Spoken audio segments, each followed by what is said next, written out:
Armies retreated when they heard his name. But today, he doesn't even have a grave. This is the story of one of the greatest emperors in history, Alexander the Great. He was born in Macedonia in 356 BC. His father, King Philip II, was a ruthless commander who brought the Greek world to its knees. His mother, Olympia, whispered the same sentence into his ear from childhood: "You are not an ordinary human." Alexander was taught by Aristotle, so he was raised not only with the sword, but with the mind. He learned how to fight and how to think. When his father died, Alexander was only 20 years old. The throne was shaking. Greek city-states began to rebel one by one. Everyone believed the young king was weak, but Alexander did not hesitate. He destroyed the rebelling city of Thebes. He wiped it almost completely off the map. The survivors were enslaved. The message was clear: anyone who stands against me will be destroyed. And he did not stop.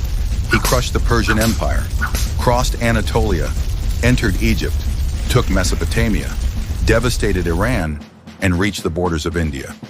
What he left behind was terrifying. More than 20 kingdoms collapsed.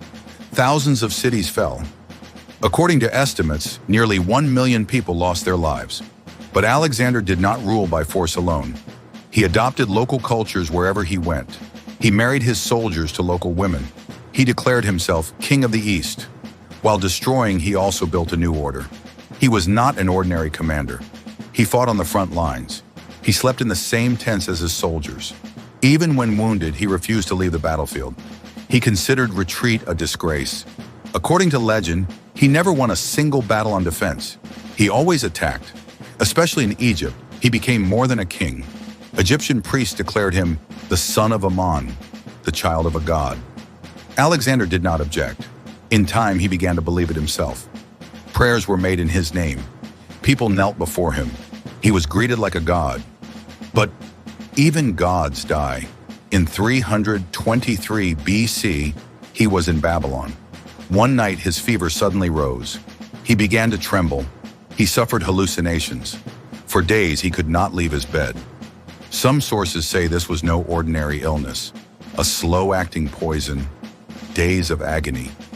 He lost the ability to speak, but his mind was still clear. His commanders gathered around him and asked, "Who will the empire be left to?" With his last strength, Alexander whispered, "To the strongest." And then, he died at the age of 32. The man who conquered the world died quietly in a bed. His body was placed in a golden coffin, preserved with honey and special fluids, and taken to Alexandria. For years, his tomb was considered sacred. Roman emperors visited it. Julius Caesar wept before it. Augustus wished to touch it. Then, the tomb disappeared. Was it moved, hidden, looted? Today, only possibilities remain. Perhaps it still lies beneath Alexandria. Perhaps near the Siwa oasis, where he was declared a god. Perhaps in a deliberately hidden underground tomb. Or perhaps the golden coffin was looted long ago and all traces erased. Today there is no grave, no bones, no definitive proof.